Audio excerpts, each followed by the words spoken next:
it has changed my way of thinking in terms of how to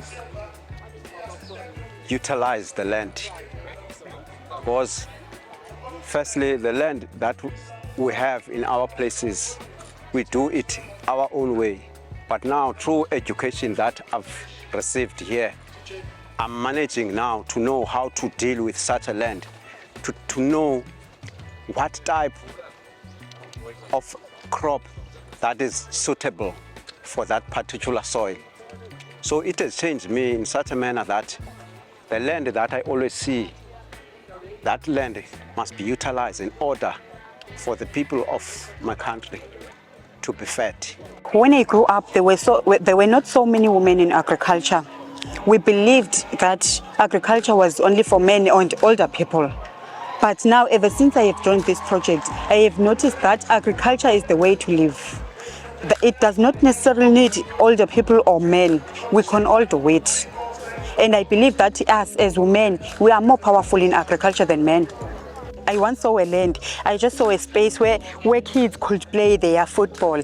But now, when I see a land, I see space to make money, because there you can plant, you can also sell, you can do donations, you can do all the things that can generate income. When we given them toolkits, the purpose was to make sure that we actually occupy them throughout during the day and even after hours with the activity of food production, so that they can do this at home while they are doing it during the day out of learning. So that's also was another way of trying to make sure that we are capturing and making sure that they are focused on the program. There's so much that young people can actually be doing. We are looking at bringing a revolution in agriculture on young people. We'll bring in automated irrigation programs and stuff like that. But we want them to first understand the basics of food production or agriculture. Then we start add-ons, putting in things like your digitalization. We have also plugged in entrepreneurship so that they can have an appreciation of what they produce and understand it from a perspective that this actually is money. Or if I look after it as I grow it, I am actually building my wealth. So that's where it's going. And we are hoping that we will be able to address out of this relationship. There are about 57,000 parolees that are all over the country, and making sure that your legislative mandate is actually achieved. From our side, making sure that the rural development is actually achieved as well. The benefit of this program will definitely bring quite a lot to the community. We understand that there's quite a huge number of youth, but also there are those that could be older than the youth age that are benefiting from the skills development that is happening, that are also benefiting from the stipend that they are receiving. But as they've mentioned, that their focus is not precisely the stipend, but is to develop skill.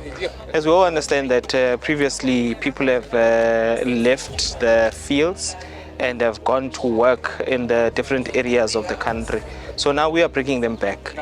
We actually even have a program at the National House where it's called Invest Program, where we try to bring back people from the huge migration into the cities, but working their land in their areas. So this will definitely benefit the Eastern Cape, benefit OR Tambo, benefit the immediate communities of Lusikisiki. Definitely this program will be long-term.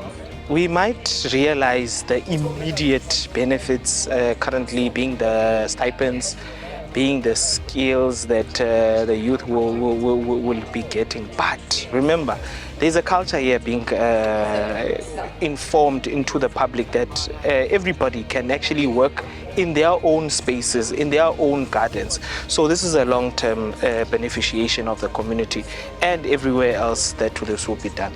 This is a seamless process. That's how we should be seeing it. The MOU that we have signed with Lui Agri, we found Lui Agri already doing its own work. They got their funding from the National Skills Fund. And as they were busy doing their work to empower young people in the agri space, we saw them as a partner that we can work with, because as they were doing this work, they identified that they are parolees in the process. And we made an agreement that going forward, because the owner of Lui Agri was touched by what he experienced. Apparently he visited a house where he identified a young person that was going to be part of this project of his. But one of these boys was a parolee, so he couldn't leave him behind. That's how he got in touch with us, and we agreed that let's start working together where you are already working in the Eastern Cape.